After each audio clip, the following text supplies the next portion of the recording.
terdiri dari 1. Fanny Margareta, 2. Farid Kumbara, 3. Saya sendiri, Ayaswarin. Saya akan membahas tentang konsep dasar uang. Konsep dasar uang dalam Islam. Dalam pandangan Islam, konsep uang sangat jelas dan tegas bahwa uang adalah uang dan bukannya modal. Berbeda dengan konsep konvensional, konsep uang yang dikemukakan tidak jelas. Terkadang istilah uang seringkali diartikan secara bolak-balik, yaitu uang sebagai uang dan uang sebagai modal. Perbedaan antara konsep uang dalam Islam dengan konvensional. Konsep uang dalam Islam terdiri dari uang tidak identik dengan modal. Uang adalah public good, modal adalah private good. Uang adalah flow konsep, modal adalah stock konsep. Yang konsep uang konvensional terdiri dari uang seringkali diidentik dengan modal. Modal adalah private good, modal adalah flow konsep Big Fisher, modal adalah stock konsep Big Capricorn School. Yang selanjutnya akan dilanjutkan makalah berikutnya.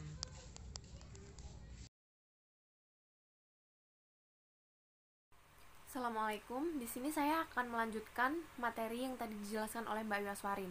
Dan yang akan saya jelaskan di sini adalah tentang karakteristik dan jenis uang. Seperti yang kita ketahui, bahwa sesuatu yang dapat dikatakan uang haruslah memenuhi beberapa persyaratan atau beberapa kriteria. Yang pertama adalah adanya jaminan, yang kedua disukai secara umum, yang ketiga nilai uang yang harus stabil, yang keempat uang mudah disimpan, yang kelima mudah dibawa, yang keenam tidak mudah rusak, dan yang ketujuh mudah dibagi. Dan yang terakhir ada lagi supply harus elastis. Selanjutnya jenis-jenis uang. Yang pertama berdasarkan bahan atau materialnya, uang terbagi menjadi 3. Yang pertama adalah uang logam atau uang emas, perak, dan perunggu. Yang kedua ada uang kertas seperti uang kartal, dan yang terakhir ada uang giral atau deposit money. Berdasarkan nilainya, yang pertama uang yang bernilai penuh, yang kedua uang yang nilai terkandung di dalamnya sama dengan nilai nominalnya, yang ketiga uang yang tidak bernilai penuh, dan yang terakhir ada token money atau uang yang bertanda. Artinya uang yang nilai terkandung di dalamnya lebih kecil daripada nilai nominalnya. Yang ketiga ada berdasarkan lembaga atau badan pembuatannya. Ada 2. Yang pertama adalah uang kartal atau uang yang dicetak atau dibuat dan diedarkan oleh bank sentral. Yang kedua ada uang giral atau uang yang dibuat dan diedarkan oleh bank-bank umum atau komersil dalam bentuk demand deposit atau cek untuk memudahkan transaksinya. Yang keempat adalah berdasarkan penerbitannya. Ada 3, yaitu yang pertama uang negara, uang bank, dan uang kuasi. Yang kelima berdasarkan kawasan atau daerahnya. Ada 2, yang pertama adalah uang domestik atau uang yang berlaku hanya di suatu negara tertentu. Di luar negara tersebut mungkin tidak berlaku. Yang kedua adalah uang internasional, yaitu uang yang berlaku tidak hanya pada suatu negara, tetapi mungkin diakui dan berlaku di seluruh dunia.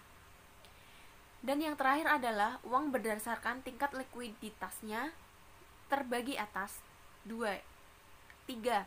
Yang pertama adalah M1, adalah uang kertas dan logam ditambah simpanan dalam bentuk rekening koran atau demand deposit.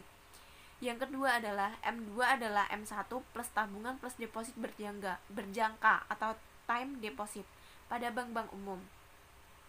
Yang terakhir M3 adalah M2 plus tabungan plus deposit berjangka pada lembaga-lembaga tabungan non-bank. Sekian, selanjutnya akan dijelaskan oleh pemakalah ketiga. Saya di sini akan menjelaskan tentang definisi riba. Apa sih riba itu? Riba secara bahasa bermakna ziyadah atau tambahan. Dalam pengertian lain, riba juga berarti tumbuh atau menyebar. Adapun menurut istilah, riba yaitu pengambilan tambahan dari harta pokok atau modal secara batil. Riba di sini bukan tentang hutang piutang saja, tapi riba luas konteksnya. Ada yang riba tentang jual beli. Nah, di sini saya selanjutnya akan menerangkan tentang jenis-jenis riba. Yang pertama, riba dari hutang piutang. Riba dari hutang piutang misalnya begini. si A ingin meminjam uang kepada si B. Nah, si B ini memberikan syarat kepada si A, semisal hutangnya 50.000, si B ini memberikan syarat kepada si A, saya mau meminjamkan uang ini 50.000 asalkan si A mau mengembalikannya dengan nilai 60.000. Nah, di sini ada tambahan 10.000, itu yang disebut riba. Meskipun dari awal ada kesepakatan atau perjanjian dari si B, perjanjian dari kedua belah pihak ada tambahan 10.000, itu yang dinamakan riba. Berbeda lagi kalau si A mempunyai inisiatif sendiri, semisal tadi uang 50.000 dipinjamkan kepada si A. Nah, si A ini digunakan untuk modal atau apa, mendapatkan keuntungan. Nah, si B ini dikasih tambahan 10.000, itu bukan berarti riba. Yang kedua, riba dari transaksi jual beli. Riba dari transaksi jual beli ini contohnya sangat simpel sekali, bisa ditemui di sekitar kita. Misalnya ketika ada pedagang atau penjual yang mengurangi timbangan, itu saja sudah didefinisikan sebagai riba. Dan yang ketiga adalah riba dalam pandangan Islam. Islam jelas melarang tentang adanya riba. Hal ini ditegaskan dalam surat Al-Baqarah ayat 257 tentang wa ahalalu bai'a wa harama riba, yang mana artinya Allah menghalalkan jual beli dan mengharamkan riba. Nah, selanjutnya mengenai bagi hasil. Yang dimaksud akad bagi hasil adalah akad kerjasama antara dua pihak atau lebih untuk menjalankan sebuah usaha tertentu, di mana masing-masing pihak memberikan kontribusinya baik bentuk modal, jasa, dan prinsip berbagi dalam keuntungan dan risiko ditentukan berdasarkan kesepakatan bersama. Bagi hasil ini diterapkan dalam syariah, yang mana kalau untung ini dibagi, semisal ada dua belah pihak. Nah, ini bekerja sama, semisal ada yang mengasih modal dan ada yang menjalankan. Nah, semisal kalau modal tersebut bangkrut, keduanya menanggung resiko kerugian. Dan kalau usaha tadi berhasil, keduanya sama-sama untung atau dibagi hasil. Suku bunga ini biasanya diterapkan kepada keuangan konvensional.